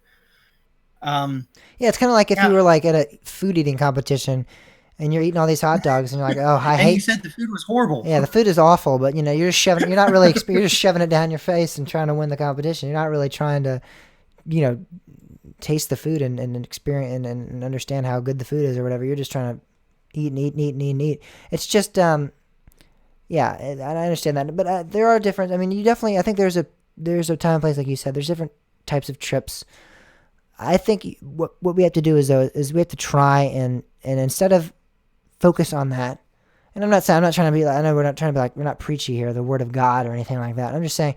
Coaster Enthusiast Bible. Yeah, in the name of the Son of Beast and Apollo's chariot and Magnum XL 200, amen. I'm not trying to be anything like that. I'm just saying, try guys, when you're at the park, when you're credit hunting. I'm going to try to do this. I'm going to live by my word. I'm going to try to do this when I'm doing my thing this weekend. Sit on the coaster and take in what's going on. Understand the park, try to get a good feel for the park. And maybe don't even nitpick it. Like, oh, well, like I didn't feel this on that. Like, just sit back and enjoy the ride. Exactly. Especially when you're there. When you get back and you're reflecting on it, you can go like, yeah, it wasn't. Yeah. But when you're there, you're at a theme park. You're riding coasters, things that people spent millions of dollars and so much time on to build for your enjoyment, and all you can do is go, That aspect of it, I think this is also very important. Give the parks a break too. I mean, sometimes we're like, the enthusiast community gets in like this, like, what are you giving us next? King's Dominion excluded. Wait a second, Bob. Wait a second. You hurt me bad. Wait a second, Bob. Let's rewind the podcast here for a second. From that. I saw a post a couple days ago of like, hey, Hershey just built Candemonium. What are they going to do for us next? It's like, wait, hold up. Like, the ride isn't even running yet. Can we enjoy Candemonium before we start fighting over what Hershey should or shouldn't do? Yeah. Let's take this in stride and just enjoy what we have instead of being that kid that just opens something on Christmas morning and plays with it for 5 minutes and never touches it again. Like, they just want the next toy. Yeah, let's enjoy the toys that we have, Yeah. It's something that we all need. We all do it. but we just need to attempt not to. And again, this isn't supposed to be preachy or like live the better coaster life or whatever. I'm just saying, like, if you want to truly be taken seriously and your opinion seriously, and you don't want to be seen as, this annoying coaster boy that is, complaining about everything, you just got to do that. You have to accept that the parks are trying to help you. They're trying to allow you to enjoy these coasters and stuff like that. They've built this great thing, this great, awesome thing that so many people love. I mean, in the area especially, and so many people value and spend their time there. So don't just rag on it. Enjoy it. And then once you leave, you can kind of make your precursor thoughts and be like, oh, well, I didn't really enjoy that, or I didn't really think that was great, or whatever. Think of all the people in South Dakota that have had to wait their entire lives for a good coaster. Exactly. Yes. You have to live life. It's just, you gotta appreciate what you got, because there's so many different other people that aren't as fortunate. And I know this is very like preachy, ranty kind of strange. It's not something we normally talk about, but I think it is important to talk about this because we do have these personas of people that they just complain about rides all the time. Right. And so we need to not have that. We need to disembark that on that journey and head toward the other road where we are positive. And I'm not saying, because I don't like Acer people that are like, oh yes, it's great, woo, everything's fantastic. I'm not that. We're not that kind of podcast. We rag on everybody, but when you're at the parks, we also try to enjoy the parks. Enjoy the parks while you're at the parks. Enjoy the parks. I mean, because it's an opportunity that not a lot of people get. I mean, you never know when that might be the next park to close down, like Indiana Beach. Exactly. It can happen. We just saw it. Yeah, and it was out of nowhere. So, again, not trying to be too preachy, ranty. I know a lot of people might be like, oh, they're being weird, judgy guys. We're not. We're just trying to say, enjoy the parks. They're there. They serve their purpose, regardless of if it's the big chain park that you love with all the great coasters, or if it's the small family park. Enjoy it, because so many people have put so much time and effort and blood, sweat, and tears into that park, and you're taking it for granted a little bit. So, again, I'm not saying you can't be negative towards a park. If a park's doing something really bad, then call them out. But be constructive about it, though. Because that makes more of a difference. Yeah, if there's a problem, list a solution. Right. So yeah, I'm not saying, we're all human. We all make mistakes. We all like to judge and stuff like that. I'm not saying never judge again, because I'm 100% sure I'm going to go to Six Flags Fiesta Texas. Something's going to happen, and I'm going to go, this park sucks, man. What am I doing? These people don't. But I'm going to be like, wait a second. I'm in the name of Son of Beast and Apollo Strait and Magnum XL 200. I can't do that. I'm a loving, forgiving coaster boy. So I'm gonna try, and we got me and Bob both. We're gonna try really hard to be positive. And if we do have criticism, like we said, we're gonna list some feedback. I'm 100% sure that someone's gonna call us out on this very soon, because I'm sure we're gonna post something on Twitter or something like, King's Dominion, what are you doing? And then it's gonna be like, wait a second, you're telling us to be positive. Just try. Just try. You can always fail. There's always gonna be failure. I'm sure we're gonna fail, because sometimes just things happen that you can't control, and you get upset, and you go off on rants with parks and on rides. But try to take them while you're at least at the park. Try to take them and try to take them and love them and appreciate them, because they're great. It's just strange to me that so many people hate. I mean, it's a hobby that you choose to be a part of, yet there's so many people that hate that hobby. It's just weird. It's like, you chose to be here. Why are you complaining about Six Flags? You chose to be a part of them. You are a season pass holder. You go every day. You want to ride as many coasters as possible that they own, and you want to go around the world and go at all their parks, but yet you're going to talk about how awful they are. We rag on them here. Say, like, a certain coaster should be torn down. Yeah. Like, that coaster didn't make you ride it. So, like, let it be. Let it be. Let it be. Yeah, just let it be. All right, well, that's about it. I think that's about as much as we got for that. So if you take anything away from that, remember, just try to keep somewhat of a positive attitude, at least while you're at the parks. Again, I think it's fair to speculate and to, talk about a park afterwards and be like, yeah, I didn't really like this, or I didn't really like that, or this was bad, or this wasn't great. But that's when you can really think about what's the solution. Because when you go off on a rant when you're at the park on Twitter or whatever, it's just like unnecessary. unnecessary commentary. Just Yeah.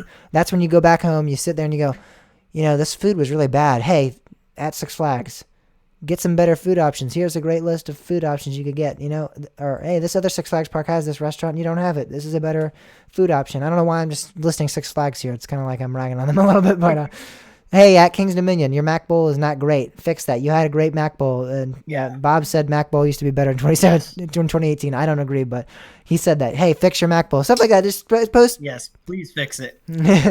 Post things like that. Constructively build up the parks. That way we can fix the amazing industry that we're a part of for the better. All right, well, we're going to move on to the next segment now and count down the best coaster years of all time. We're moving on. We made it to the round of 16, Bob. It's exciting stuff. We're going to talk about that on Coaster Craze. I'm loving this. I'm loving it. All right. Ba-ba-ba-ba-ba. Yeah, that seemed a little like, by the gospel of God, do not disobey thou chains. Cedar Fair and Six Flags is thy God. I don't know. But it was good. It was good. No, SeaWorld. Yeah, in the name of whatever, I said Son of Beast, Apollo's Chariot, and Magnum XL 200. Thou shalt not condemn thy home park. All right, well, I'm going to take a leak. I'm just going to let everyone on the live stream know that. Don't you guys love this? Do you guys see professional James on the YouTube videos, and when you listen to the podcast, you think I'm so professional, but I'm not. I'm just going to point that out. I'm going to go to the bathroom real quick, and then we're going to go into coaster whatever, break run, and talk about the Battle of Ages. I think we should have done I should have done like a thing where I was like, the Battle of Ages. Something like really cool, where I did like, that would have been cool if that was like the introduction or something. We should have done a jingle for it. Should be like, it sounds like very like medieval, so it could be like dun dun dun dun dun dun, the Battle of Ages, or like done something like, they always have like the weird accent, like the Scottish accent, like Braveheart or something like that, like the Battle of Ages. I don't even know what I'm talking about, but we could have done something cool with it. Kind of, now that I'm thinking about that, Hindsight's 2020. it is 2020. Badooch. I mean 20. Yeah. All right, so I'm gonna get the list of every coaster up. All right, there's 2000, and then the next one is 2001. All right, I'm gonna be right back. All right. All right, to be continued. Bob, keep the listeners appeased while I'm gone. Yeah. Yeah, I'm not a good solo source of entertainment.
Alrighty, guys.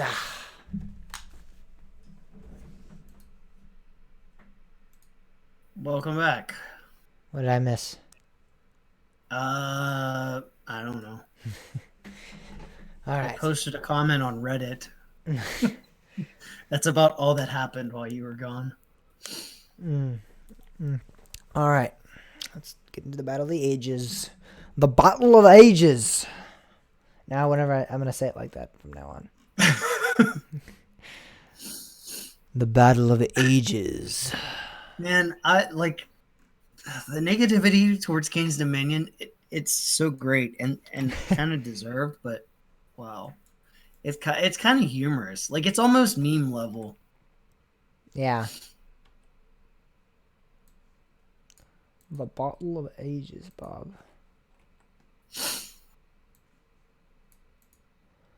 2000, not 2001.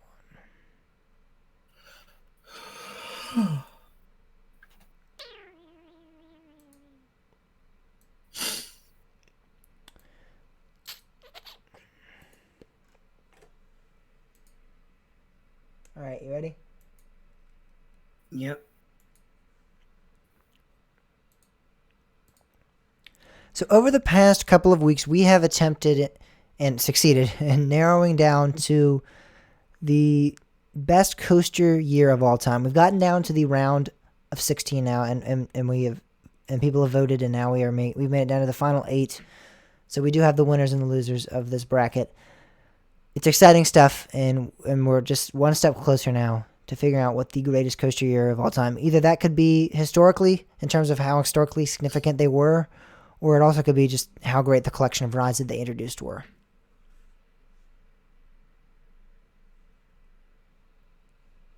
No thoughts on that? No, sorry. Oh boy, I was I was like, wait. You went silent and I'm like, wait, crap. What am I gonna say? All right, well, we'll redo that real quick. Let me hide behind something. I'll hide behind this piece of paper so that nobody sees me. Actually, I don't have the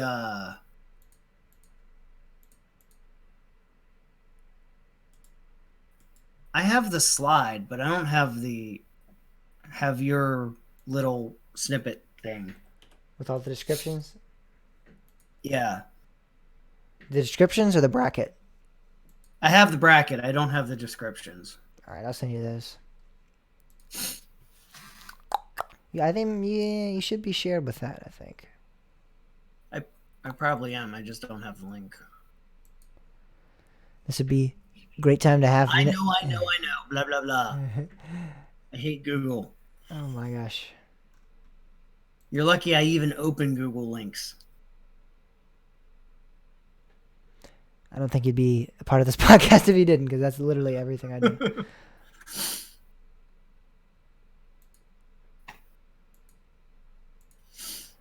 All right.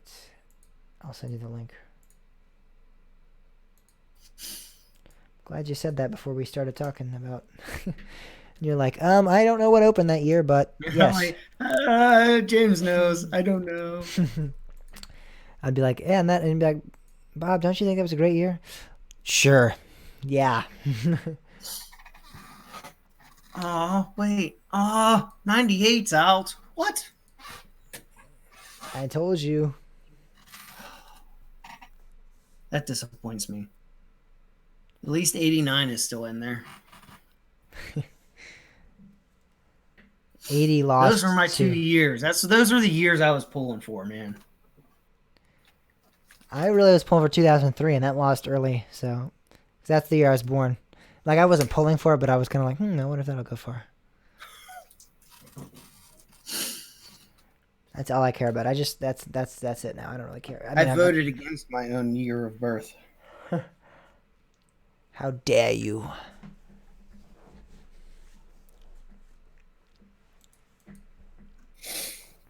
Do you want to highlight all the years that won on here, or do you can you follow along? Oh, 2001. Do you want to read? You want to read them to me, and I'll highlight them? Yeah. All right. So, out of 2000 and 2000, oh, I already did that one. Out of 2006 and 1959, 2006 one. Okay. 98, 99, 99 one. That's so disappointing. All right. 96 and 97, 97 one. All right. 89, 85, 89 one. It's 89, 83 on here. That's false information then. It's 89. It's 83. Oh, wait. Oh, you wrote 85. What? Okay. You had 85 in the bottom part, but not at the top. Yeah, all right. I see. Okay. That should be. You said 89 one, right? Yeah, that should be a 5 seed. 84 and 80, 84 1. Okay. 79 1 versus the 1 seed Wait, 2002. 12. What did you do here? Oh, You did it again. I know. I tried to I have no help, so I was trying to do as fast as possible. Oh, okay. Don't. Blame me. All right, 78 in 2018. 2018.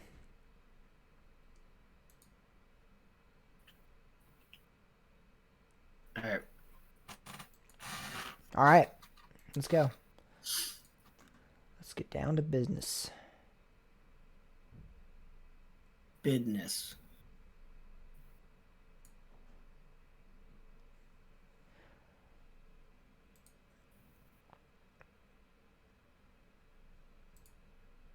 Whoa. Well, I'm no longer on the YouTube, so nobody talk to me. I accidentally browsed away, and I'm not gonna go back. Nobody respond to his question. I'm out of screen space. All right, you ready? Yep. So over the past couple weeks, we have attempted to and succeeded at figuring out the best coaster year of all time. We've done this through a 64 team bracket system. I kind of messed that up. Blah, blah, blah, blah, blah. So over the past... You're gonna have to start writing you a script again. Mm-hmm. Hey, you don't have to do the intro, so... Huh? It's not easy to do introductions to this kind of stuff. No, I know. I am absolutely like... I give that to you because I am horrible at that stuff. Cut me some slack, Jack. All right, I'll cut you some slack. All right, here we go. So over the past week, we have attempted, not just the past week, it's been a couple of weeks. Yeah. And instead of saying attempted, you used to say we have been. Yeah, no, I don't like keep saying attempted. It's like we failed at it. We didn't do it, actually. Sorry. We've been conducting an experiment. And it was unsuccessful. Sorry. Because James can't finish the introduction. All right.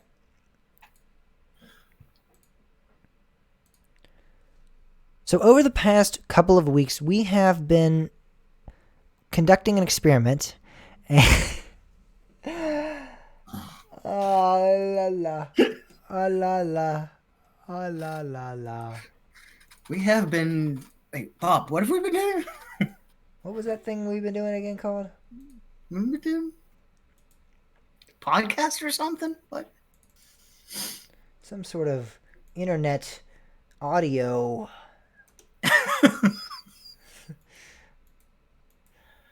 All right.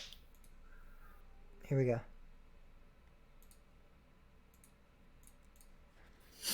So over the past couple of weeks, we have been doing a tournament challenge, a 64's team challenge, attempting to figure out the best coaster year of all time.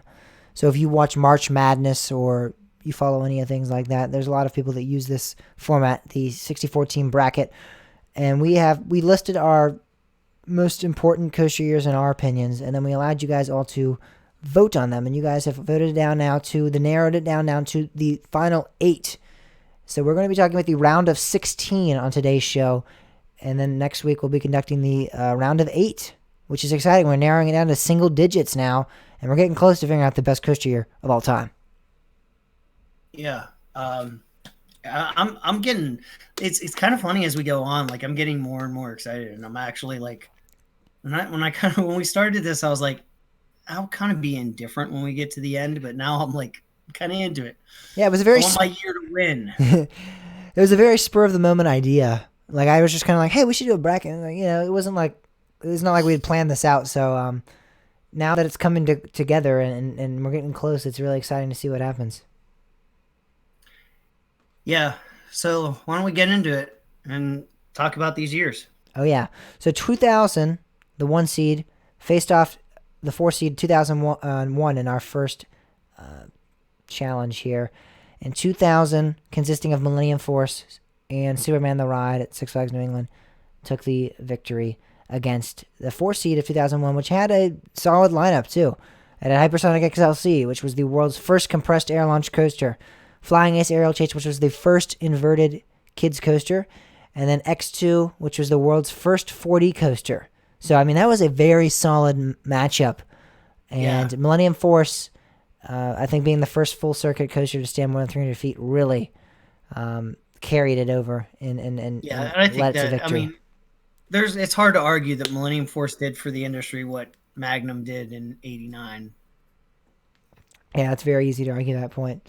I honestly was kind of curious though, because you have Hypersonic XLC and X2. Yeah. That's a big punch to the gut, and Flying Ace Aerial Chase. I mean, that was pretty important as well. So it was a really big challenge there. So it's interesting to see that 2000 did stand tall and took the victory. So we shall see how far it continues. Yeah. So the next matchup we had was 2006, which was the 3 seed versus the 10 seed, 1959. So 1959 really was an underdog here with a 10 seed, and it was actually pretty close. I believe it had like 5 or 6 votes.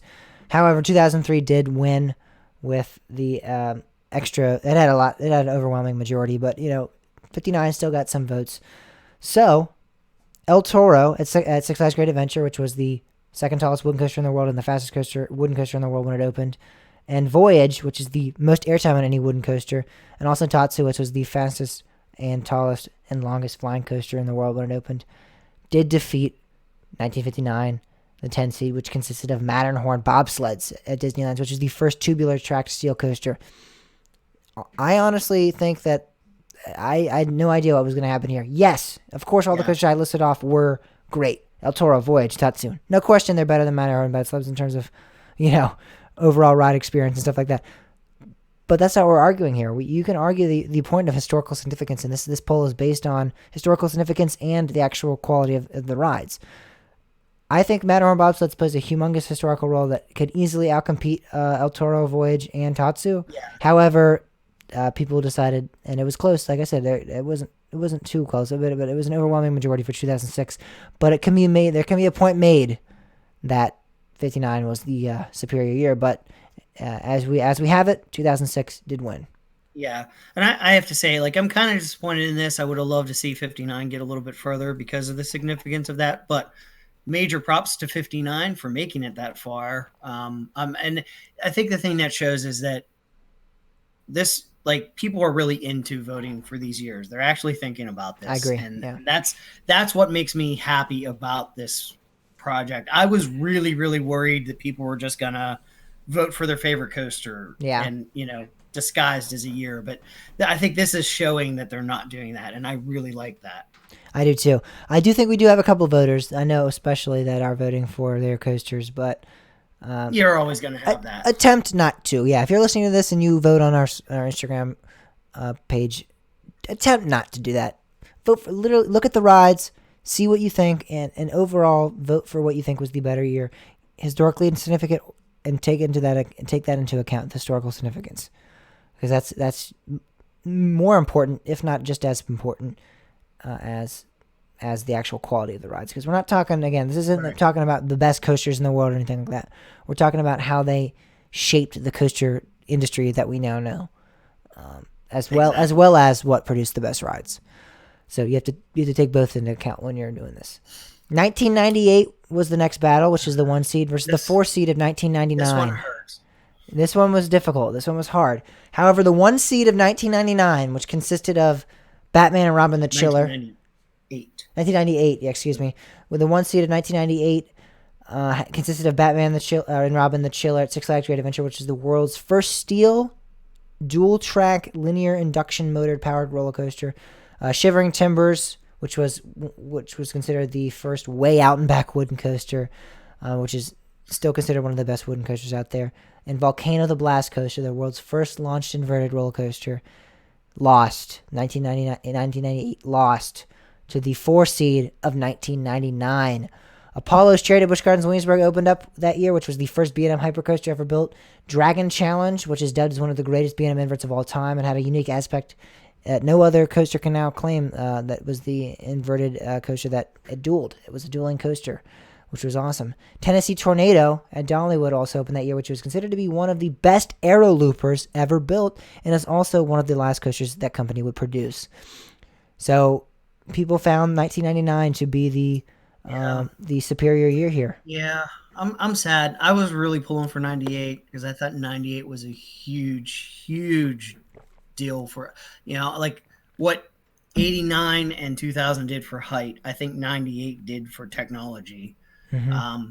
But I will say this, since 98 had to lose, I'm glad it lost to a pretty good year of 99. Because, I mean, that first B&M Hyper, that's a big deal. That has become one of the most popular and staple attractions out there. I just love B&M Hypers. I'm not so much a fan of B&M's anything that does loops, mainly because of their horse collar. But I just love their Hypers. They're just solid rides. They're really good rides. Yeah, and they've really become some of the most popular rides out there. So the next battle we had was 96 versus 97. The 3 seed 96 versus the 2 seed 97. The 3 seed 96 consisted of Flight of Fear at King's Dominion, which is the first coaster to use the LIM launch system. Wildcat at Hershey Park, which was the first GCI roller coaster. And Fujiyama at Fujiku Highland, which was, when it opened, the tallest roller coaster in the world. So that lost to the 2 seed of 1997, which was Alpengeist, Busch Gardens Williamsburg, the tallest, fastest, and most twisted inverted roller coaster when it opened. Superman Escape from Krypton, which was the tallest and fastest coaster in the world when it opened. And Steel Force at Dorney Park, which is a large-scale Morgan Hybrid coaster, and it's loved among enthusiasts. And so I was very surprised by this. I honestly, looking at these 2 years, I think that although I think 97 is a great year, and we did rank it higher in terms of how we ranked it, but now looking back on it, Flight of Fear with that first LIM and being the first GCI coaster is a huge. I think a 96. I really thought 96 would make an upset here.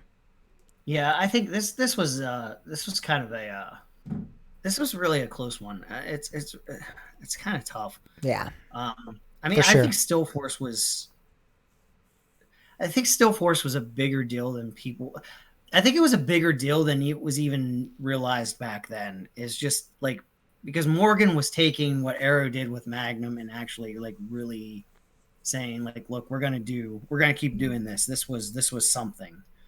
But again, Flight of Fear, and I think Wildcat.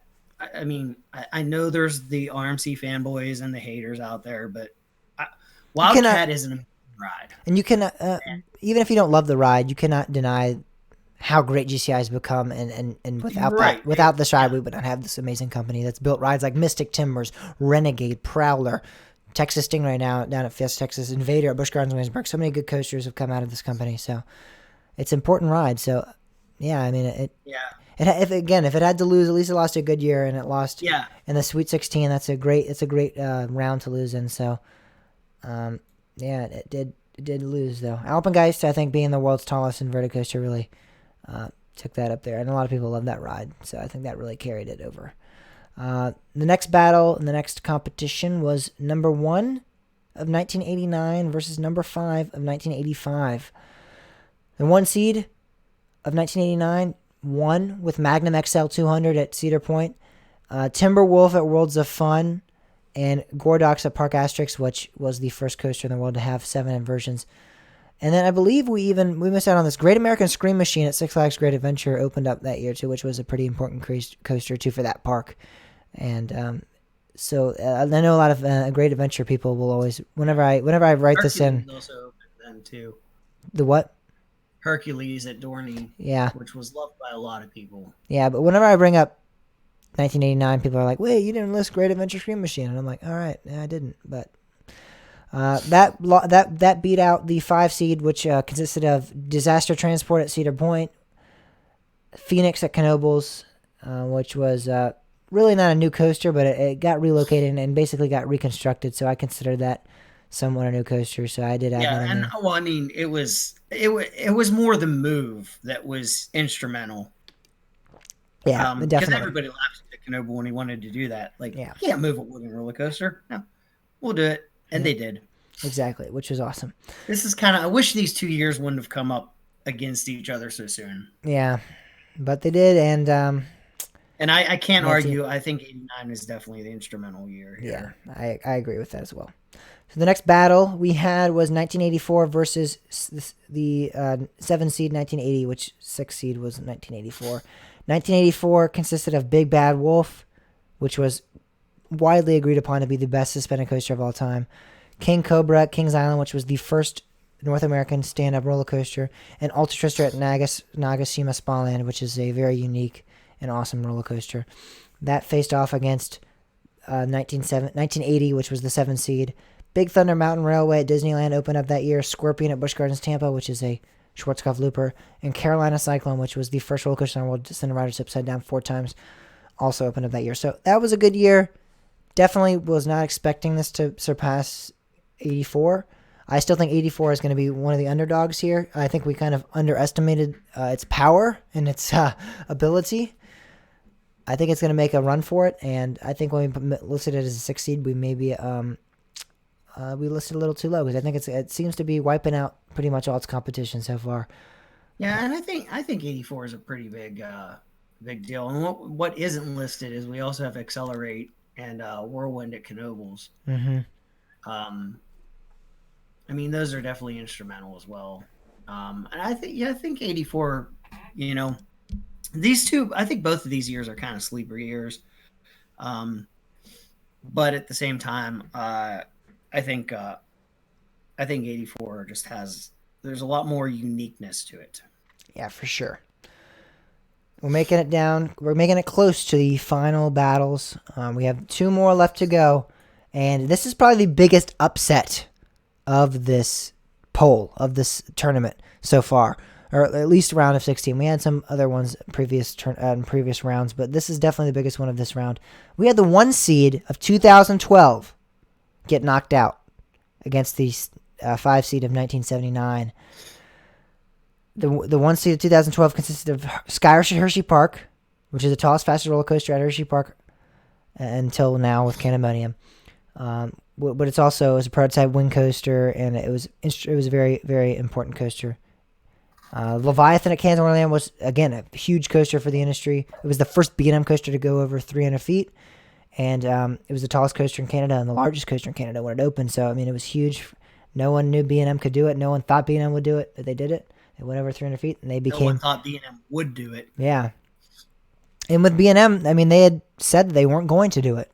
Yeah, they didn't want to. Yeah, so it was surprising. Said, no. You're going to do it for us. And now they've built so many gigas. So we already kicked Intamin out, so now you have to. And then Shambhala at Portaventure, which is often considered one of the greatest hypercoasters in the world, also opened up that year. However, the 5 seed of 1979 with the Beast at Kings Island defeated it. And it also had Big Thunder Mountain Railroad at Disney, which is one of the most popular Disney attractions alongside of it. So that's a good supporting coaster. But I think the Beast definitely is the reason that the 5 seed continues on. And this is kind of a tough one. Yeah, it really is.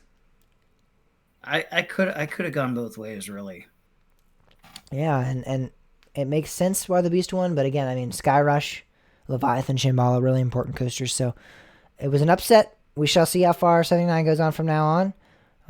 But moving on, we had 78 versus the 2 seed 2018. So that was the 3 seed of 78 versus the 2 seed of 2018. The 3 seed of 1978 had Shockwave at Six Flags Over Texas, the first coaster to feature 2 consecutive vertical loops. Gemini at Cedar Point, which is a very popular dueling roller coaster at Cedar Point, and it was very historically significant because it was the tallest coaster in the world when it opened. And then we have Colossus at Six Flags Magic Mountain, which was the tallest, fastest wooden coaster on the West Coast when it opened, and was also the world's largest roller coaster when it opened. But the two-seat of 2018 won with Time Traveler at Silver Dollar City, the tallest and fastest full-circuit spinning coaster in the world, and Wonder Woman, which was the first roller coaster to use Rocky Mountain Construction's single-rail coaster track. And that was huge because that's considered to be the first single-rail coaster, even though there's debates among many people that wasn't the case. But, regardless, it's still a huge it's because we haven't seen anything. It's the first modern single-rail coaster. Steel Vengeance also opened that year, which is the tallest, fastest, longest hybrid coaster in the world. And, yeah, it moves on. I know I don't like seeing that because I feel like a lot of people might be just voting for Steel Vengeance. But in a way, I think it's an RMC thing. Yeah, it was really RMC's year, but I still think that this year was really important, so it makes sense why it moved on.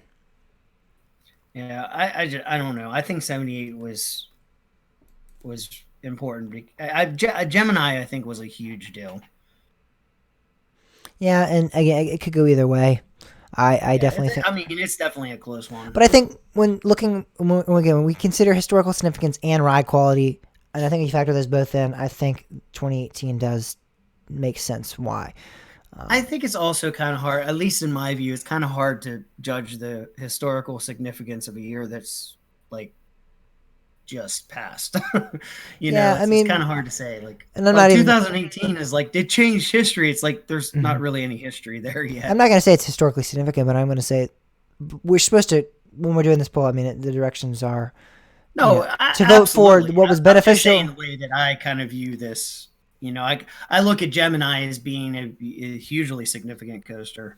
Yeah, but I also think when you consider in how well the overall coasters were for 2018, I think when you factor those together and then you also factor historical significance, I think in this case that those ride quality. Right, and that's the beauty of this contest is there's so many different ways to look at this. Yeah, and we don't get to decide. It's not up to us because I know 1959 would be moving on if it wasn't for you guys voting for voting for 2006, which one. So overall, we have 8 remaining winners. I'm going to relist them one more time. We have 2000, 2006, 1999, 1997, 1989, 1984, 1979, and 2018. Only one 2010 year made it out, which is surprising.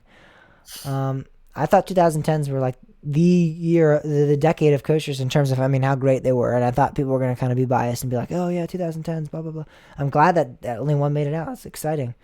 Because it's really exceeding my expectations. Yeah, you're right. Yep. All right. Well, that is about it for this week's show. Check out next week because we're going to be releasing the round of 8 on our social media. So check us out next week on our social media links. We actually have a couple of new platforms you can check us out on now. iHeartRadio, we're available there. We're available on a couple other podcast listening apps. So if you have those apps, check us out. TuneIn, Stitcher, Libsyn. You can check us out on the actual Libsyn feed. Like I said, iTunes Radio, Spotify. There's so many different places to check us out. So definitely do that. If you have Google Play Music, Radio.com, Radio Public, or Deezer, you can check us out on any of those as well. So there's a lot of different podcast listening apps. So if you have any friends that listen to podcasts on those apps, let them know that we're available on those as well now. Because we definitely would appreciate you guys listening in, and we appreciate you guys all. Thank you guys so much for listening to this episode. Check us out on Twitter at CoasterTalk_pod. You can check out Bob as well. He has his own personal coaster account with Coaster Talk Bob, where he does his little analysis of the industry. Facebook at Coaster Talk Pod, Instagram at Coaster Talk Pod. You can contact us, contact CoasterTalkPodcast.com/contact. Email me personally, James at CoasterTalkPodcast.com if you have any questions, feedback, anything you want to talk about. And thank you guys so much for listening to your source for everything roller coasters. And this has been Coaster Talk Podcast, and we'll see you guys all next week. Bye, guys.